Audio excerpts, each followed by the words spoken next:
অবতার। যেখানে লোকে তাঁহার অর্থাৎ ঈশ্বরের নাম কীর্তন করে সেই স্থান পবিত্র, আর যে ব্যক্তি তাঁহার নাম করেন তিনি আরও কত পবিত্র।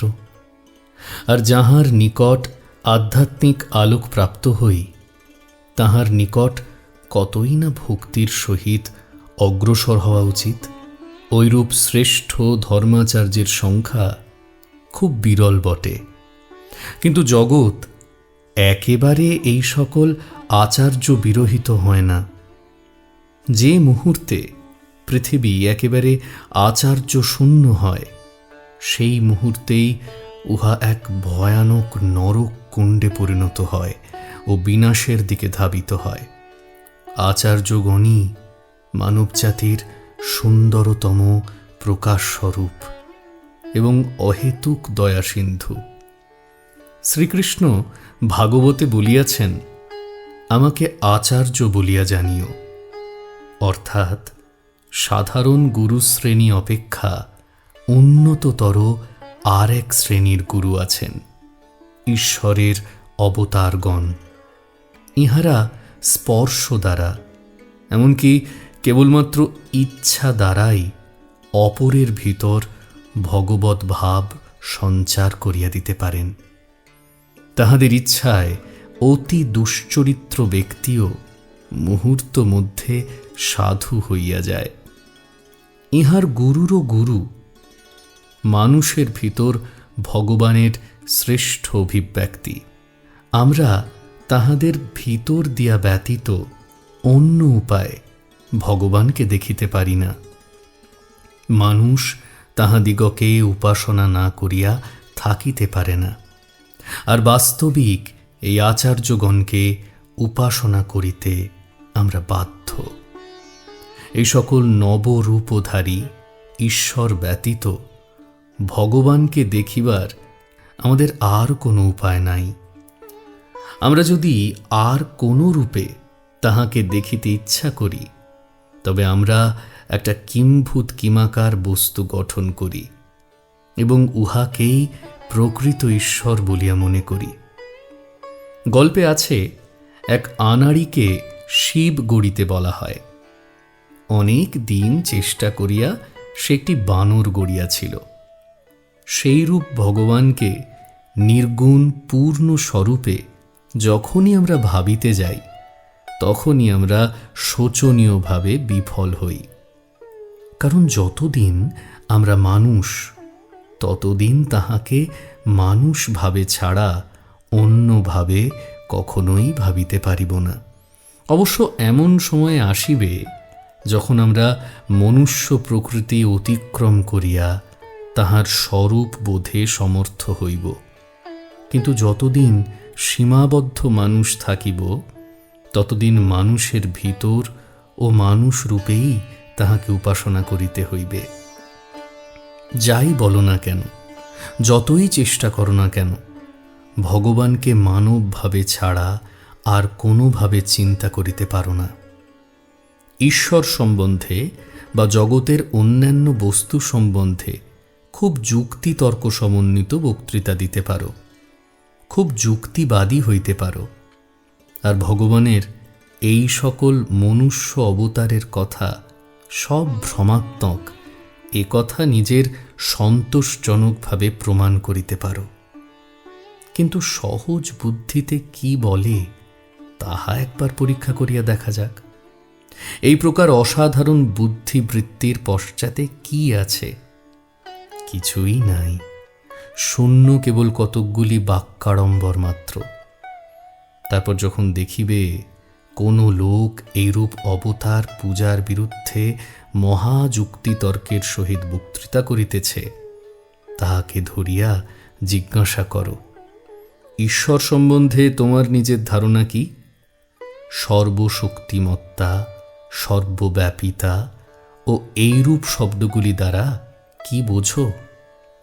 দেখিবে ওইগুলির বানান ব্যতীত সে আর অধিক কিছু বোঝে না।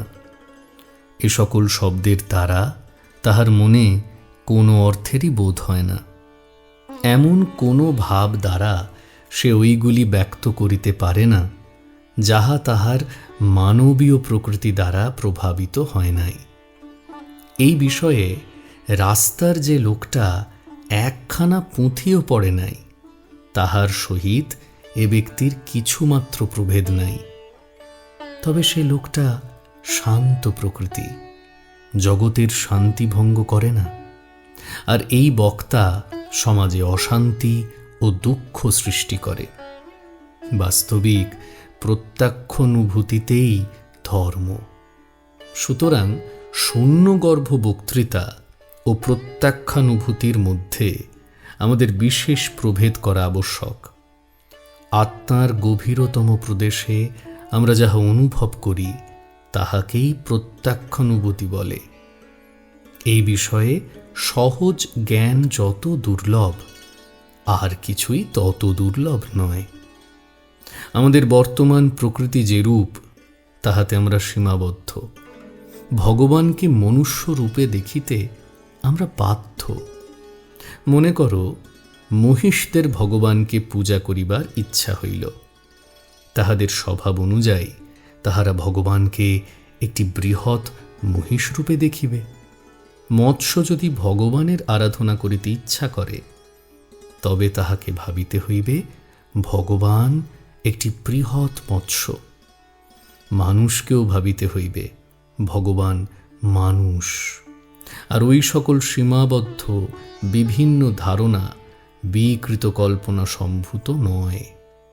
মানুষ, মহিষ, মৎস্য এগুলি যেন ভিন্ন ভিন্ন পাত্র স্বরূপ।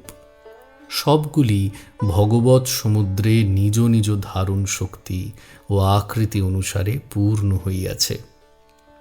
মানুষে ওই জল মানুষের আকার ধারণ করিল, মহিষে মহিষের আকার, ও মৎস্যে মৎস্যাকার ধারণ করিল। প্রত্যেক পাত্রে সেই এক ঈশ্বর সমুদ্রের জল রহিয়াছে। নিজ মনের প্রকৃতি ও শক্তি অনুযায়ী যদি কেহ ঈশ্বর সম্বন্ধে কোনো ধারণা করে, আমরা তাহাকে দোষ দিতে পারি না। সুতরাং ঈশ্বরকে মানুষ রূপেই উপাসনা করা ছাড়া আমাদের আর কোনো পথ নাই। দুই প্রকার লোক ভগবানকে মানুষ রূপে উপাসনা করে না। প্রথম, নরপশুগণ, যাহাদের কোনরূপ ধর্মজ্ঞান নাই। দ্বিতীয়, পরমহংসগণ, যাহারা মনুষ্য সুলভ সমুদয় দুর্বলতা অতিক্রম করিয়া মানব প্রকৃতির সীমা ছাড়াইয়া গিয়াছেন। সমুদয় প্রকৃতি তাহাদের আত্মস্বরূপ হইয়া গিয়াছে। তাহারাই কেবল ভগবানকে তাহার স্বরূপে উপাসনা করিতে পারেন। অন্য সব বিষয়ে যেমন, এখানেও তেমনি দুইটি চরম বিপরীত ভাব একরূপ দেখায়। অতিশয় অজ্ঞানী ও পরম জ্ঞানী, এ দুইয়ের কেহই উপাসনা করে না। নরপশুগণ অজ্ঞান বলিয়া উপাসনা করে না। জীবনমুক্ত পুরুষগণ সর্বদা আত্মার মধ্যে পরমাত্মাকে অনুভব করিতেছেন বলিয়া তাহাদের আর স্বতন্ত্র উপাসনার প্রয়োজন হয় না। যে ব্যক্তি এই দুই চূড়ান্তভাবে মধ্যবর্তী, অথচ বলে আমি ভগবানকে মনুষ্য রূপে উপাসনা করিতে ইচ্ছা করি না, বিশেষ যত্নের সহিত সেই ব্যক্তির দেখাশোনা করা আবশ্যক। কঠোরতর ভাষা প্রয়োগ না করিয়াও বলিতে হয়, সে প্রলাপ বকিতেছে, সে ভুল করিয়াছে। তাহার ধর্ম বিকৃত মস্তিষ্ক ও বুদ্ধিহীন ব্যক্তিগণেরই উপযুক্ত।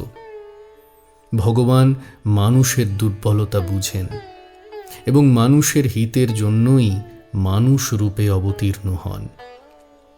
যখনই ধর্মের গ্লানি ও অধর্মের অভ্যুত্থান হয়, তখনই আমি নিজেকে সৃজন করি।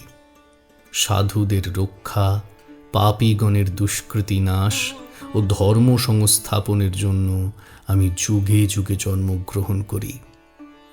জগতের ঈশ্বর আমি। আমার প্রকৃত স্বরূপ না জানিয়া অজ্ঞ ব্যক্তিরা মনুষ্য রূপধারী আমাকে উপহাস করে।